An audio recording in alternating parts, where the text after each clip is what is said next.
Monyet hitam atau Macaca maura merupakan salah satu satwa jenis endemik Sulawesi yang populasinya terusik.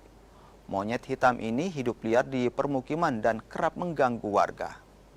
Pihak BKSDA pun mengevakuasi monyet liar tersebut ke kandang transit sebelum dilepas liarkan. Kemudian tadi tim evakuasi dengan menyuntikkan obat bius ya, dengan sumpit Pak ya? Iya, dengan sumpit. Dan dibantu oleh dokter dari Dinas Kesehatan dibius dengan jangka waktu sekitar 3-4 jam Pak ya?